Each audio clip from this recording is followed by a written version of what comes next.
देखिए, वो लोग तो तुष्टीकरण की राजनीति कर रहे हैं। ये बिल किसी धर्म के पक्ष और विपक्ष में नहीं है। ये है न्याय और अन्याय के संबंध में बातें हैं। जो वक्फ बोर्ड है, उसमें जो मैनेजमेंट था, वो मैनेजमेंट ऐसे लोगों के पास में था और ऐसे पैसा का गमन हो रहा था जिसका कि प्रयोग नहीं हो रहा था गरीबों की भलाई के लिए। अब जो सेक्शन 40 उसमें था, ये कहाँ की बात थी कि अगर हाथ उठा के कह दिया कि आप हमारे वक्त के आदमी हैं, आप उसका हो गए। ऐसा कभी होना चाहिए था क्या? एक चीज। दूसरी चीज, विश्व में चल रहा है, भारत में चल रहा है, हमारे नरेंद्र मोदी जी, नीतीश कुमार, ये सब महिलाओं के विकास की बात कर रहे हैं। महिला को वहाँ क्यों नहीं दिया गया था, क्यों वर्जित किया गया था? तो महिला को नहीं होना चाहिए क्या? तो इन लोगों का, जैसे 3 तलाक का मामला आया, यही हल्ला कर रहे थे संविधान खतरे में है। आज जरा मुस्लिम महिलाओं से जाकर पूछिए 3 तलाक में कितना सशक्तिकरण हुआ और कितना ये कर रही है। वो 370 का कानून था, जब आया तो उसी तरह से वो लोग हल्ला कर रहे थे। आज कश्मीर में जाकर देख लीजिए क्या स्थिति है। कहने का मतलब है कि ये जो कानून जो पास हुआ है, यह ऐतिहासिक है और बहुत सोच समझ करके नरेंद्र मोदी जी ने किया है। ये किसी धर्म के विरोध की बात नहीं, व्यवस्था के विरुद्ध है। व्यवस्था खराब थी, चंद लोगों के हाथ में था, वर्चस्व उनको था, उसको हटा करके उसको व्यापक किया गया है। इसलिए ये बहुत पहले पारित हो जाना चाहिए था। अब पारित हुआ है, चलिए देर से ही आए दुरुस्त हुआ।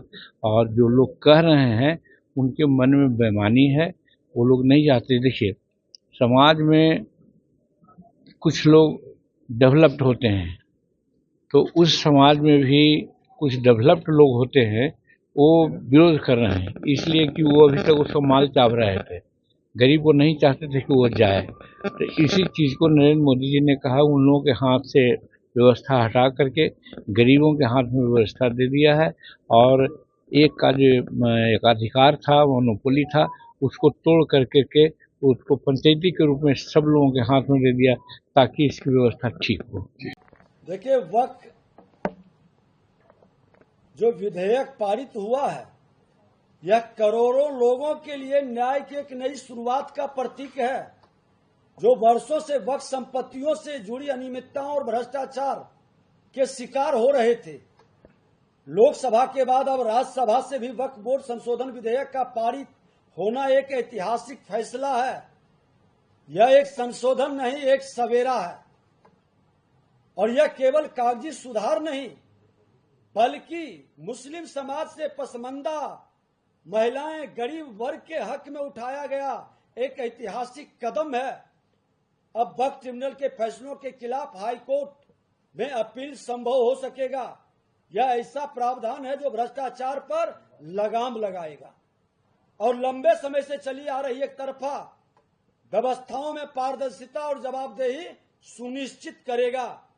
मैं इस विधेयक का पूर्ण समर्थन करता हूं और इसके माध्यम से न्याय अधिकार की ओर बढ़ते ऐतिहासिक कदम के लिए माननीय प्रधानमंत्री नरेंद्र मोदी जी का, माननीय केंद्रीय मंत्री अमित शाह जी का और अल्पसंख्यक कार्य मंत्री किरेन रिजिजू जी को हृदय से कोटि कोटि बधाई देता हूं कि आपने देश के हित में, मां भारती के संतानों के हित में एक बड़ा निर्णय का ऐतिहासिक साहसी निर्णय लिया है। साथ ही जनहितकारी विधेयक को समर्थन देने वाले एनडीए के सभी सांसदों और दलों को भी दिल से बधाई देता हूं कि राष्ट्र की बात जब आती है तो जो राष्ट्रवादी हैं वो एक साथ खड़े हो जाते हैं। ये दिखाई पड़ा है और इस विधेयक का मुस्लिम समाज के भीतर वास्तविक समानता और विकास की दिशा में मील का पत्थर साबित होगा। यह एक संशोधन नहीं, यह एक नए सवेरे की शुरुआत है। और बत्ती जो नहीं जलाते हैं वह रोशनी नहीं पाते हैं। आज बत्ती जला है, नया सवेरा, नया रोशनी का शुरुआत हुआ है। देश के अंदर एक नए वातावरण, जो जमीन माफिया के रूप में आज एक बड़ा रैकेट हर जिले के अंदर, हर राज्य के अंदर अपराध की घटनाओं को अंजाम। हमसे जुड़े रहने के लिए हमारे YouTube चैनल को सब्सक्राइब करें और नई वीडियो की नोटिफिकेशन के लिए बेल आइकॉन को दबाएं।